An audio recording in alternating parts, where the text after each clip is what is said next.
Ketemu lagi, belajar lagi tentang Pancasila kembali, karena memang masih berkaitan dengan lahirnya Pancasila. Pertemuan kedua ini semoga kalian masih sehat, masih semangat untuk belajar dengan suasana yang seperti ini, suasana online seperti ini. Jaga kesehatan, semangat, dan bismillahirrahmanirrahim. Kita belajar mulai sejarah lahirnya Pancasila. Kapan Pancasila itu lahir? Pertemuan pertama kalian sudah membahas tentang BPUPKI, bagaimana Pancasila itu, bagaimana perjuangan sebelumnya untuk kita bisa merdeka. Di sini kita lihat ada latar belakang. Kalian sambil bisa buka LKS ya. Kalau yang sudah menerima LKS-nya dibuka LKS-nya. Kita lihat ada latar belakang, ada tujuan dan kegunaan. Latar belakang sejarah.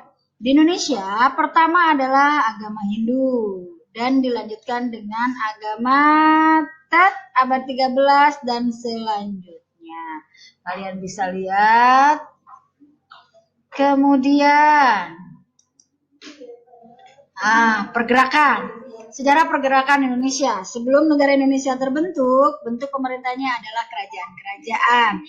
Ini kalian belajar pada IPS ya. Pada abad ke-15 muncul beberapa kerajaan Islam. Ada Majapahit, ada kerajaan terbesar kedua. Detik-detik keruntuhan Majapahit ditandai dengan meninggalnya Gajah Mada. Dan semakin mundur ketika Hayam Wuruk wafat 1386.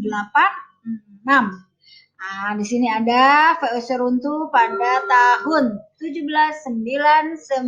Oke, sekali lagi yang belum buka LKS-nya silakan dibuka LKS-nya. Selanjutnya,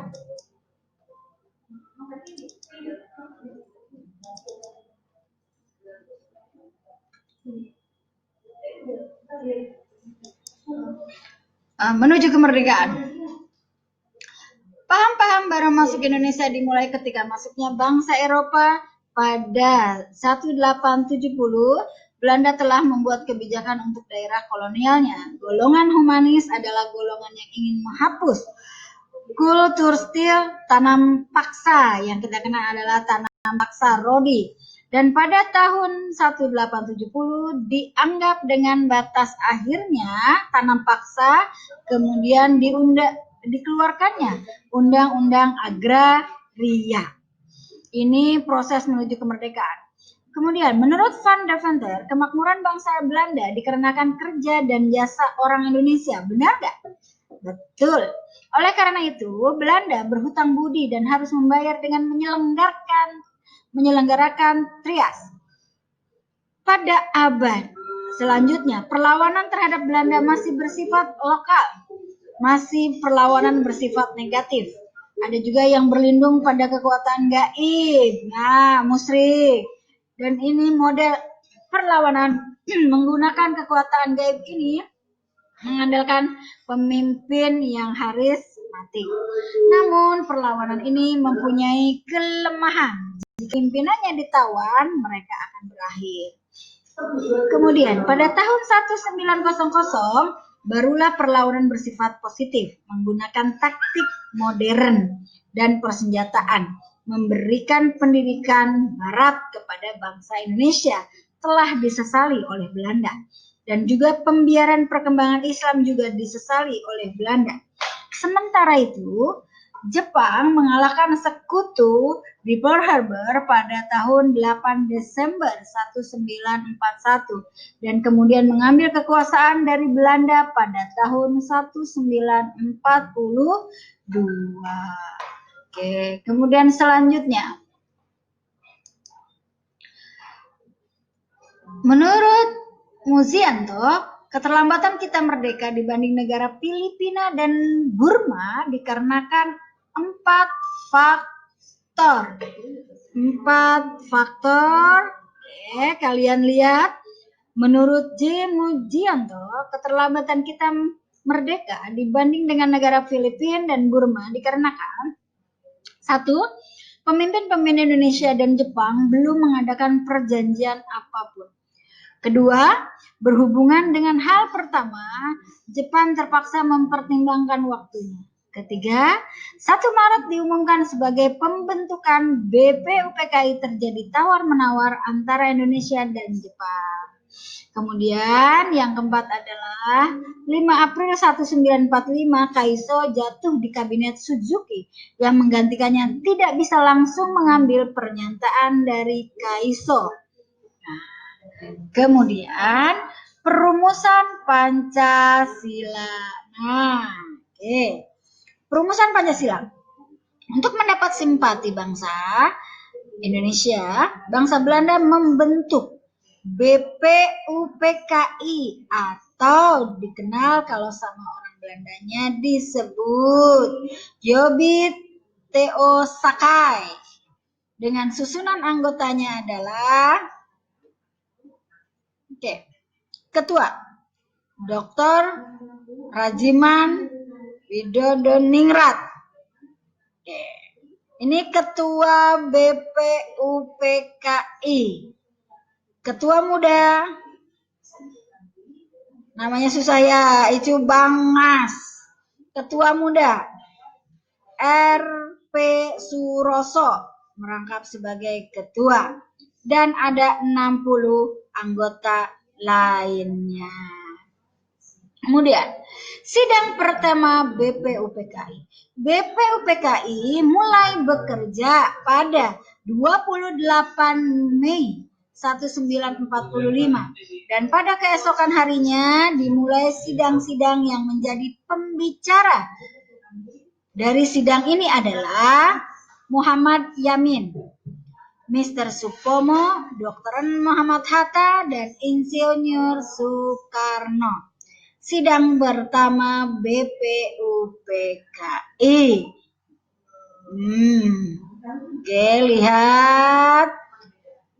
Dasar negara, pri-kemanusiaan, ketuhanan, kerakyatan, kesejahteraan. Ini sudah dibahas di pertemuan pertama. Jadi sebelum sila Pancasila itu ada namanya nih, ada 5.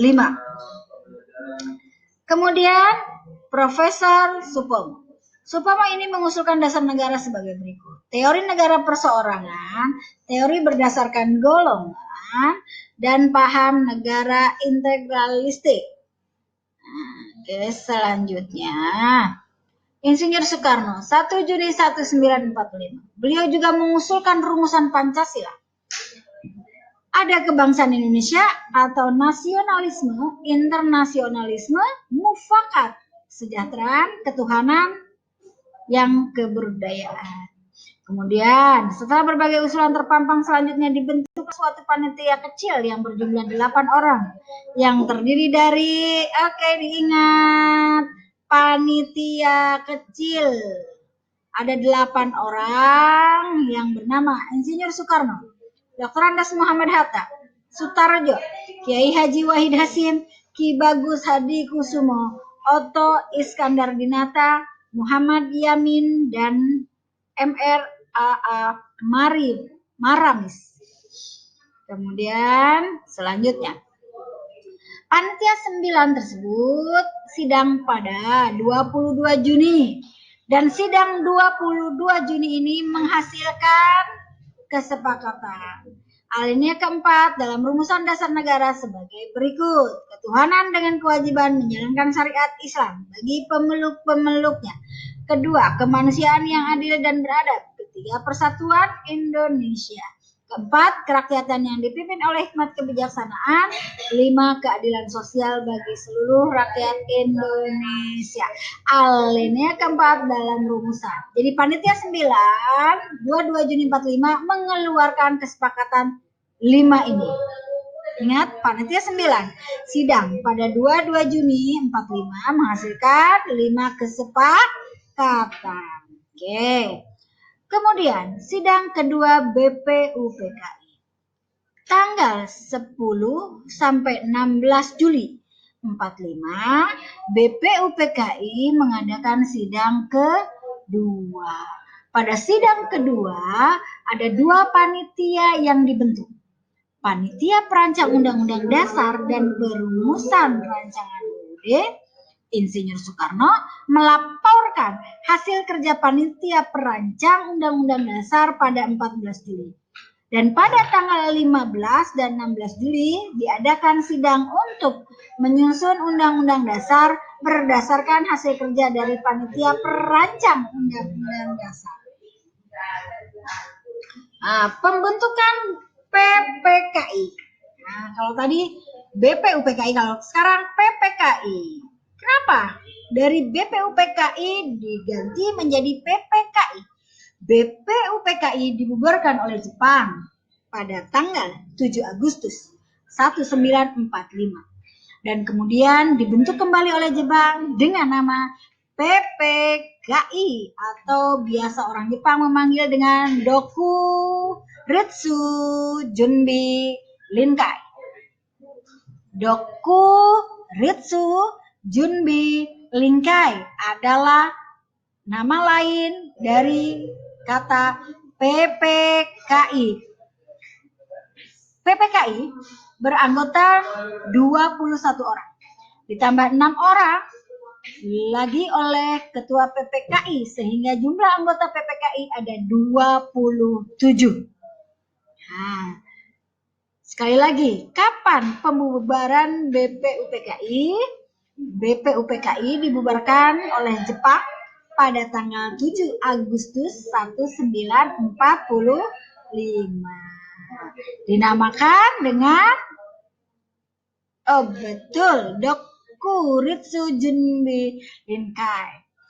Dengan anggotanya pertama 21, kemudian ditambah 6 orang menjadi 27. Kemudian sidang pertama PPKI. PPKI mengadakan sidang pertama pada tanggal 18 Agustus 1945. PPKI membahas konstitusi negara Indonesia dengan menggunakan naskah Piagam Jakarta yang telah disahkan sebelumnya oleh BPUPKI. Pada sidang ini, kelompok Hatta mengusulkan 2 perubahan. Yang pertama, pada sila pertama yang berbunyi ketuhanan dengan kewajiban menjalankan syariat Islam bagi pemeluk-pemeluknya diubah menjadi ketuhanan yang Maha Esa. Dan yang kedua adalah bab 2 Undang-Undang Dasar pasal 6 yang semula berbunyi presiden adalah orang Indonesia yang beragama Islam. Menjadi presiden ialah orang Indonesia asli dan semua usulan itu diterima baik oleh peserta. Pada tanggal 17 telah disempurnakan Undang-Undang Dasar Negara Indonesia oleh PPKI yang kemudian disebut dengan Undang-Undang Dasar 1945. Kemudian dari hal itu berbunyi ketuhanan yang Maha Esa, kemanusiaan yang adil dan beradab, persatuan Indonesia, kerakyatan yang dipimpin oleh hikmat, serta keadilan sosial bagi seluruh rakyat Indonesia. Ibu ngomong lagi Pancasila, iya, soalnya di bab 1 semester 1 bicara soal kapan lahirnya Pancasila dan seperti apa proses lahirnya Pancasila. Nah, sekarang lahirnya negara Indonesia. Perundingan antara golongan tua dan muda ini berlangsung dari perundingan konsep teks proklamasi ditulis langsung oleh Insinyur Soekarno. Konsep teks proklamasi konsepnya ditulis langsung oleh Insinyur Soekarno. Pada tanggal 18 Agustus mengambil keputusan mengesahkan dan menetapkan Undang-Undang Dasar sebagai dasar negara Republik Indonesia dan terbentuklah Pemerintahan Negara Kesatuan Indonesia yang berbentuk Republik NKRI dengan kedaulatan. Setelah itu Insinyur Soekarno dan wakilnya menjadi wakil presiden. Oke, yang berbunyi teks proklamasinya Proklamasi. Kami, bangsa Indonesia, dengan ini menyatakan kemerdekaan Indonesia. Hal-hal yang mengenai pemindahan kekuasaan dan lain-lain diselenggarakan dengan cara seksama dan dalam tempo yang sesingkat-singkatnya. Oke, sudah. Kemudian, oke, terima kasih. Pertemuan kita kedua ini, nanti tugasnya Ibu hanya minta, kalian pasti tidak ingin repot, Ibu hanya ingin kalian membaca ulang kembali. Jadi ini boleh dalam bentuk voice-nya saja atau video. Kalian silakan membaca ulang dari proklamasi. Tugasnya hanya ini saja, bahwa kalian membacakan teks proklamasi dengan memakai seragam Pesantren Persatuan Islam yang boleh batik, boleh coklat, ya, boleh batik atau boleh yang coklatnya. Silakan memakai seragam, kemudian kalian membacakan teks proklamasi. Terima kasih, akhirul kalam. Assalamualaikum warahmatullahi wabarakatuh.